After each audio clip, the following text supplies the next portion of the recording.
and welcome to the Wine Turtle YouTube channel. My name's Jamie and I'll be your host as we taste and review wines from around the world and explore the grapes and the winemaking techniques that make them special. If you've not been here before, please consider subscribing. It would mean the world to me and it would mean you don't miss out on any future videos. It only takes a second. Today we have a Costco exclusive, the Russian River Valley Pinot Noir, the 2021 vintage.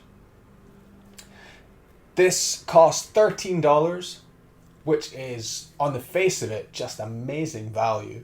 So it'll be interesting to see how this stands up to a taste test. We've got a Meiomi Pinot Noir in another upcoming video, so we'll be able to make a good comparison between the two. So let's see how it tastes. The Russian River Valley AVA is well known for its Pinot Noir.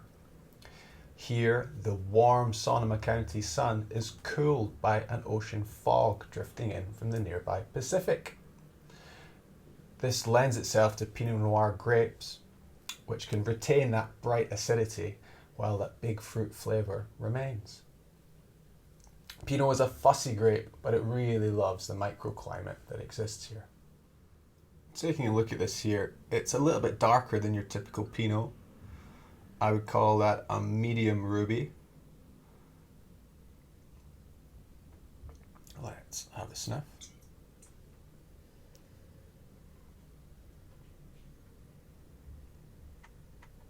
There's an earthy quality to that. I would call that mushroom, I think, that earthy note.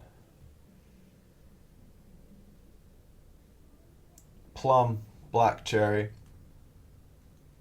with a little bit of red fruit there, predominantly raspberry, I would say.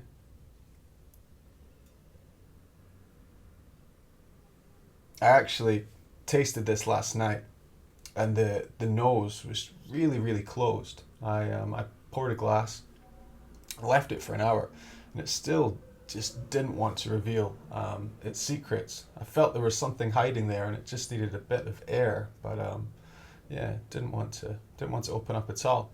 So now, 24 hours later, it's much more presentable. The nose is pleasant and the fruit's coming out. But yeah, it's taken some time. It's a bit of a fussy wine, this.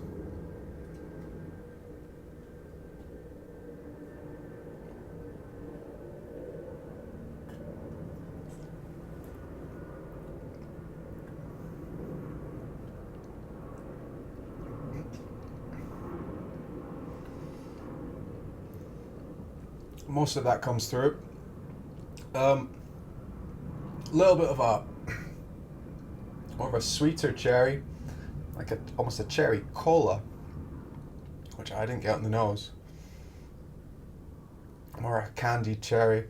Ends in spice and a slight astringent quality to it, actually. A little bit bitter in the end. The raspberries there, cherry, a little bit acidic, like pomegranate. Medium tannin. Tannin's quite smooth, quite well judged. And the acidity works quite nicely. Although that long finish does end on a slightly bitter note. So what about the score? This one's a tricky one to judge, actually. It's been a bit unpredictable, and I need to reflect that in the scoring. Upon opening 24 hours ago, the nose was very closed. It just didn't want to open up, even after decanting. However, on the palate, it was a bit smoother. That astringency wasn't there, and it was, a bit of a nicer drink. 24 hours later, which is now, the nose is much more presentable. The notes are there, they want to be found. However, the palate has that slight astringency. So it all points to a bit of a volatile wine.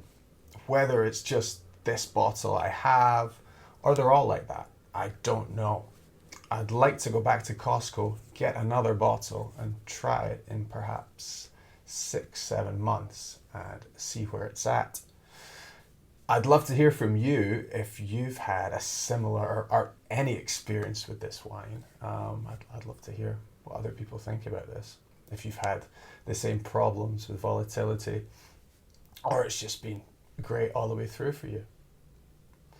So a score, yeah, we've got to reflect that volatility. I think in its prime, the peak aroma and flavour that I've experienced from this, it's at least a 7. But because it's been up and down, it's been a really short window of having it in its prime. I think I'm going to have to score it 6.5. It's amazing value. Like, if still the problems I've had with it, $13 for a Russian River Valley Pinot Noir is quite exceptional. It's really amazing. It just doesn't exist, does it? And this is a good wine if you can get it in the right place. It's not complex. It's pretty simple, fruit-driven Pinot. A little bit earthiness there. Yeah, it's not going to blow your mind, but it's an enjoyable drink. Yeah, please let me know what your experiences have been. I would love to get some feedback on what other people think about this wine. And yeah, let's wrap this up. So here's to great wine, or average wine, and here's to great times. So until next time, goodbye.